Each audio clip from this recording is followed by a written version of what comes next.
Tzuyu Taiwan's light, member of Korea's most popular girl group TWICE. At just 16 years old, she would become embroiled in an international political scandal and influence the outcome of national elections, all because of one short TV appearance. How did this happen?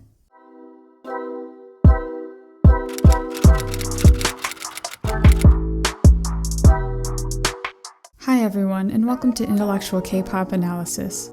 I'm a current graduate student who researches K-pop, fandom, and social media. I've published a study about K-pop myself, and I'm a K-pop fan. This is a series where I explain what academic researchers and scholars are writing about K-pop in an easy-to-understand way. Today's video is about the 2016 Tzuyu Incident, which I remember happening real-time as a K-pop fan in 2016. Before I begin, please remember to subscribe if you want to see more content like this in the future. I also want to note that in this video I will be using the Korean pronunciation of her name, Tzuyu, as I am not trained in any dialect of Chinese. Apparently her name is not pronounced Tzuyu at all, like you would assume with the English letter spelling, so I'm sticking with the Korean. Now, let me give you a brief overview of what we will cover in this video. First, I will explain what the heck happened and give a timeline of events. Then I will give background history about the historical events that led to this moment. Next, I will describe the Chinese, Taiwanese, and South Korean reactions to the Tzuyu Incident and give an overview of how various types of nationalism play into all of this. Finally, I will conclude with what lessons we can take away from the Tzuyu Incident, primarily that K-pop is not apolitical and the balancing act idols are forced into to maintain their broad appeal is impossible to maintain.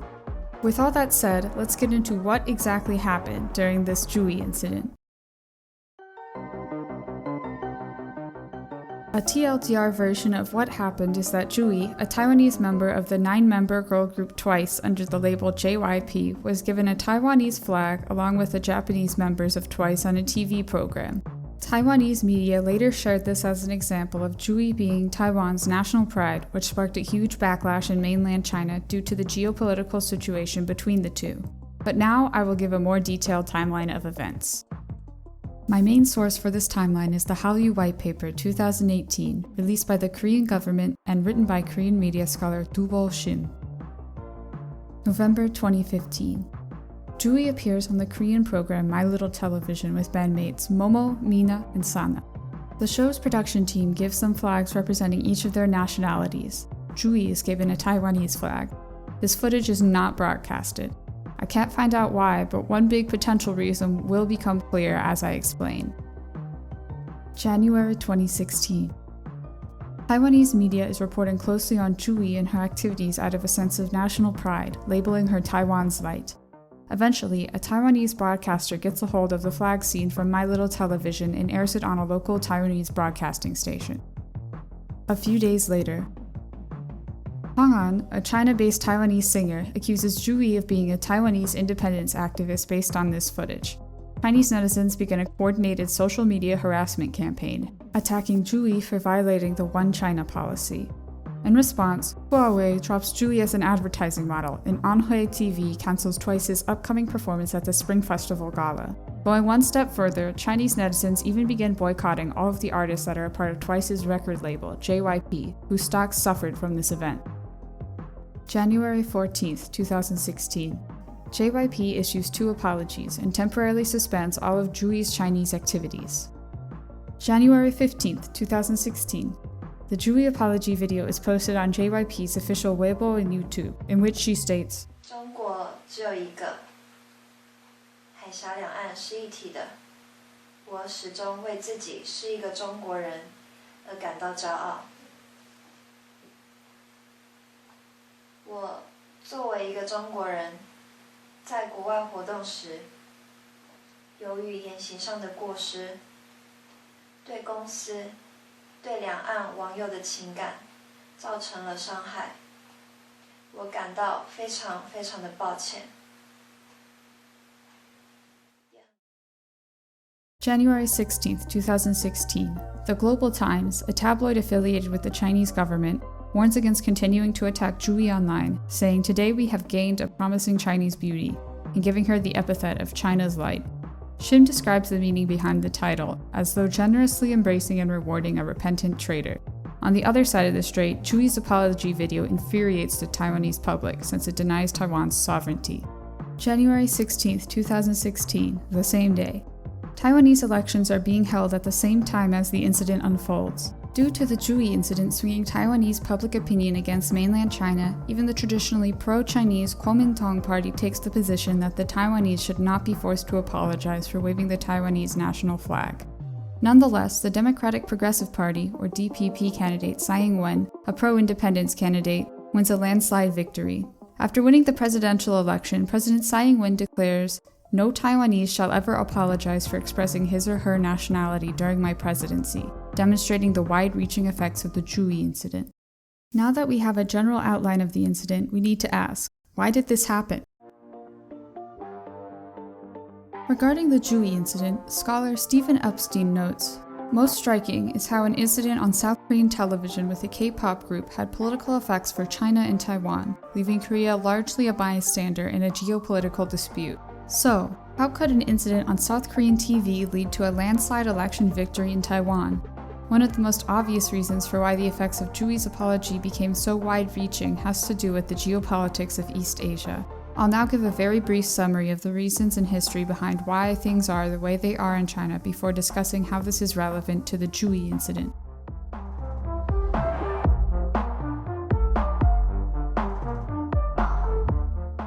Taiwan as we know it today emerged out of the Chinese Civil War, which happened from about 1945 to 1950 after the end of World War II. The war was fought between the USSR-backed Chinese Communist Party, or CCP, fighting for the People's Republic of China, PRC, led by Mao Zedong, and the American-backed Kuomintang Party, fighting for the Republic of China, ROC, led by Chiang Kai-shek. This war ended with the CCP taking control of the mainland and the establishment of the modern PRC, while the defeated KMT party fled to the island of Taiwan and declared themselves the legitimate government over all of China, which the CCP also did. It was very important to the CCP that they unite all of what they considered to historically be China under the PRC, which included Taiwan. One of the reasons for this is because uniting China was one of the central claims behind the CCP and KMT's political legitimacy. This is because before the establishment of the CCP and KMT, China was in the warlord era, where the country was divided by several different military groups shortly after the overthrow of the Qing dynasty and the death of the de facto dictator who arose in its fall, Yuan Shikai. The chaos of the warlord era made whoever could unite the country and bring a more peaceful, stable rule a much more attractive option to many Chinese people at the time. Thus, uniting under one China became a central promise of the CCP and KMT. However, shortly after the CCP established itself as the ruler of the PRC, the Cold War began. The US wanted a military ally who could balance against the Chinese communist threat, so supporting the KMT in Taiwan was an attractive option to do so. Thus, the CCP would not be able to fully control Taiwan and fulfill its promise of one China without risking war with the US military powerhouse, although there were several Taiwan Strait crises where this almost happened. Now, I have simplified this history a lot and glossed over many things, so I strongly suggest reading some more about this period of Chinese history. It's honestly fascinating. I've added a book in the sources list in the description. However, what I have described will suffice for this video.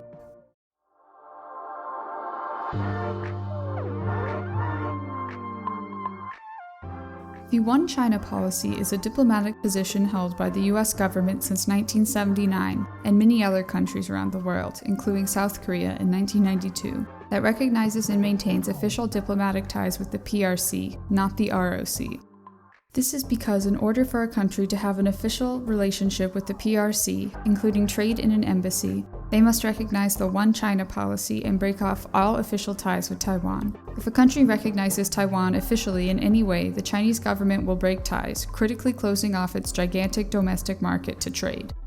Related but different, the One China principle is the CCP's position that Taiwan is a part of China to be reunited one day. The US endorsement of the One China policy does not mean it agrees with the CCP's One China principle, nor does it mean that the US doesn't have a relationship with Taiwan. In fact, the US claims it has a robust, unofficial relationship with Taiwan, which includes the sales of weapons for defense in the case of a PRC invasion, cultural institutes, and trade offices.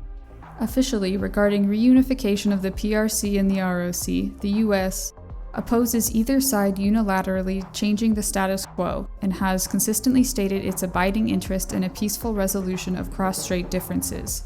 More recently, Washington has stated that any solution should have the assent of the people of Taiwan.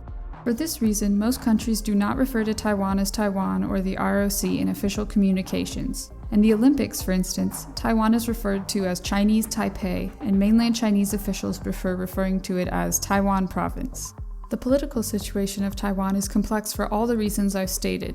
Officially, the PRC maintains the position of one country, two systems, which the PRC describes as, on the premise of one China, the main body of the country will practice the socialist system, while the existing capitalist system and way of life in Taiwan will remain unchanged for a long period of time. This means that Taiwan has democratic elections while the PRC does not. When democracy was first introduced in Taiwan in the 1990s, the elected leaders, members of the KMT party, did not challenge the status of Taiwan or the PRC's assertion of one China. Recently, however, the elected Democratic Progressive Party led by Tsai Ing-wen has challenged the PRC with more pro-independence attitudes, brought to the forefront with the Tzuyu Incident. Now that we've situated Tzuyi's controversy in the history and geopolitical situation of China-Taiwan relations, we can discuss Chinese, Taiwanese, and South Korean reactions to the controversy.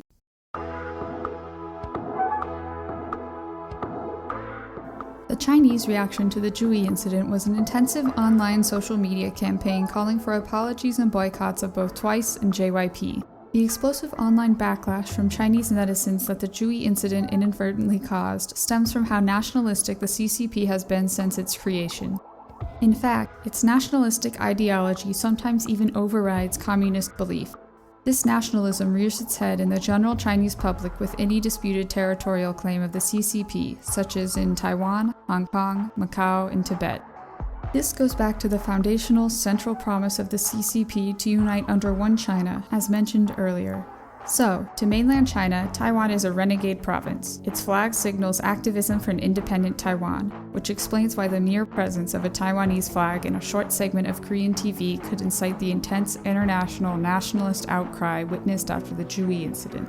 Therefore, one of the most important concepts to understand with the Chinese reaction to the Tzuyu incident is that of nationalism.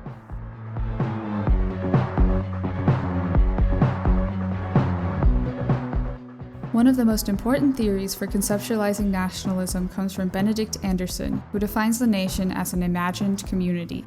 This imagined community is constituted from a horizontal comradeship between people who generally don't know each other.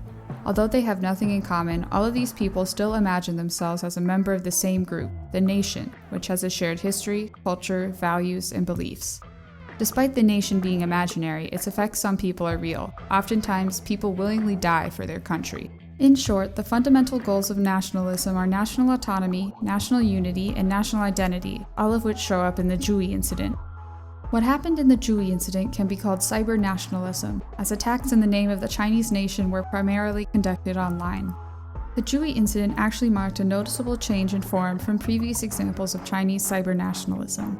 Previously, cyber-nationalist campaigns in China were sparked by political events covered in the state-controlled mass media. However, new cyber-nationalistic campaigns usually stem from the bottom-up agenda set by the internet, usually starting on Weibo, aka Chinese Twitter.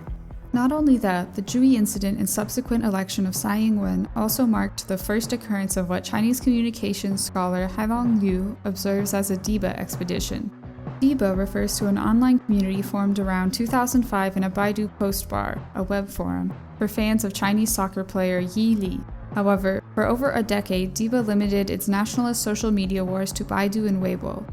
But Diba began its expeditions outside the Chinese internet in 2016 after users were angered by pro-Taiwan independence entertainer Zhu Yizhou and DPP candidate Tsai Ing-wen's victory in the presidential election, causing Diba users to call on patriotic users to crusade and flood into the Facebook homepages of Psy, SET News, Apple Daily, Liberty Times, and so on. This online campaign drew much attention and created a new pattern of nationalistic campaigns. Since then, the pattern, known as Diba Expedition, has been reappearing. It has become a regular repertoire of nationalistic campaigns. The Tzuyu incident was the spark for this radical change in form for Chinese cyber-nationalism. Specifically, cyber-nationalist campaigns venturing outside the borders of the Chinese internet. Taken together, these points cause Liu to describe this new form of Chinese cyber nationalism as fandom nationalism, wherein participants' feelings of attachment to the nation are much like those of fans to their idols. Namely, they love their nation the way they love an idol. They are mobilized, organized, and take joint actions in the same way as online game players and fan groups. In this sense, you could conceptualize the Tzuyu Incident as a gigantic fan war between China stans and Tzuyu/Taiwan stans, which is very funny until you remember 16-year-old Tzuyu caught in the middle of it all like...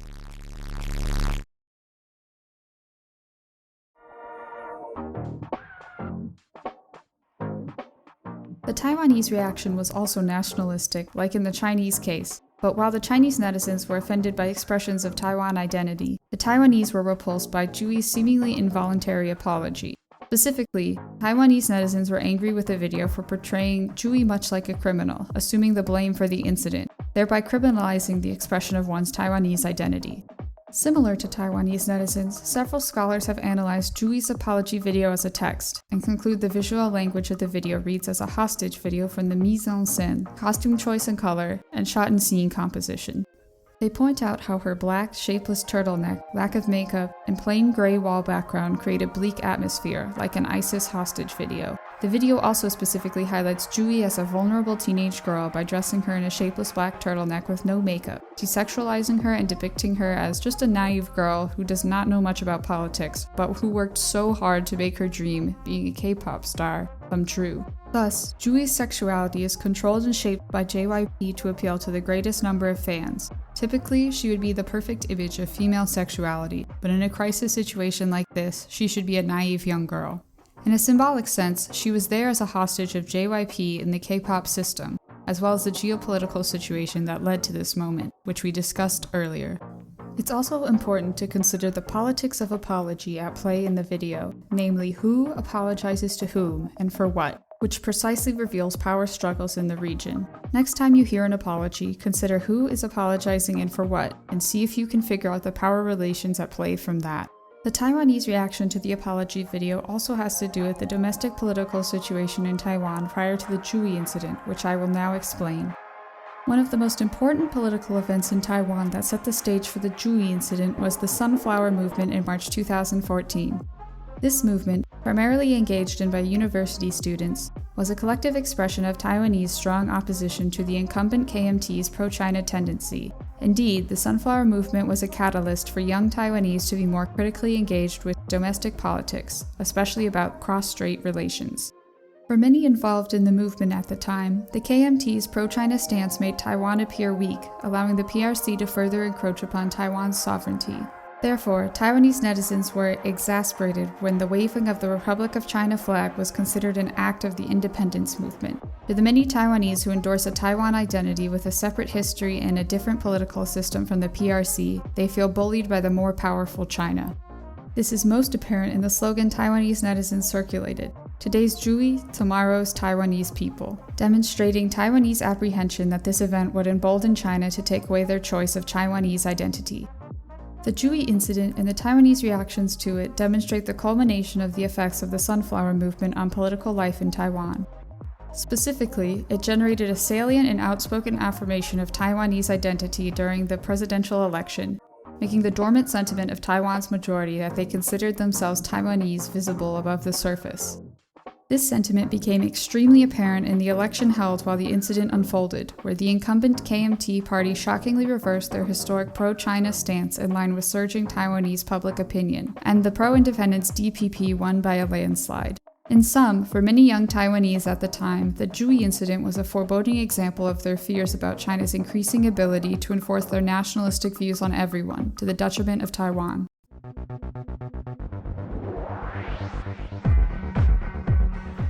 Overall, the South Korean reaction to the Tzuyu Incident was one of support. Most thought Tzuyu shouldn't have to apologize and thought she had been coerced into making an apology by JYP, motivated by the profit potential of the gigantic Chinese market. Overall, this incident drew attention to the imperialist face of China for South Koreans, which had primarily been viewed as a market until this point. Interestingly, this reaction does not resemble the expected nationalist South Korean reaction. Since JYP was respected and played an important role in an industry that has elicited national pride by creating the Hallyu phenomenon, We would expect the South Korean nationalist response to only blame China or Taiwan and avoid criticizing a company that brings national pride in the form of Hallyu. Instead, the dominant South Korean response aligned with the people of Taiwan in condemning the company, transcending nationalism's usual borders. Zhu Li believes this is because the China-Taiwan situation reminds Koreans of Korea under Japanese colonial rule, where Koreans were not allowed to freely express their identity or culture without facing brutal repercussions. In this instance, the nationalism that emerges from the shared experience of colonialism transcends the nationalism of Hallyu. The South Korean and Taiwanese media both portrayed Zhu as a naive young girl, but had different motives for doing so. This is because JYP and the Korean media needed the innocent girl image to evoke compassion from viewers and mitigate negative public sentiment. Taiwanese netizens and media mobilized Zhu's image as a helpless girl in order to blame JYP for its cruelty in forcing a young, naive girl to apologize, although JYP denies this accusation.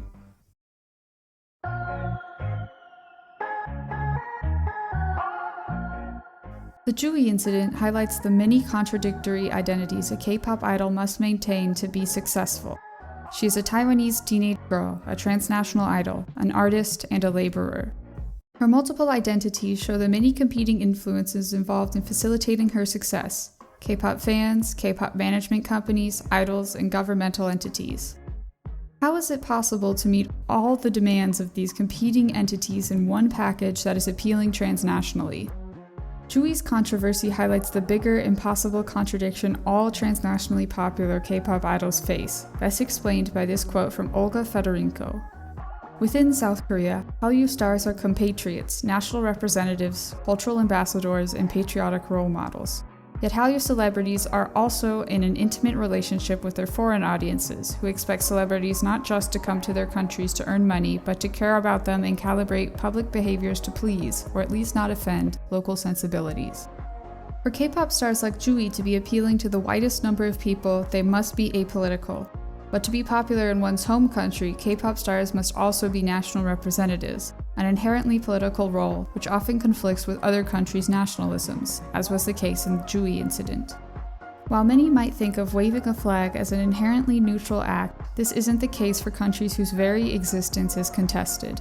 As Stephen J. Epstein explains, although from a local perspective, waving the flag is a patriotic act, celebrities who travel internationally leave themselves open to criticism abroad. As is growing ever clearer, celebrity use of any flag, even in the background of a photo, has become willy-nilly a political act that transcends banal nationalism.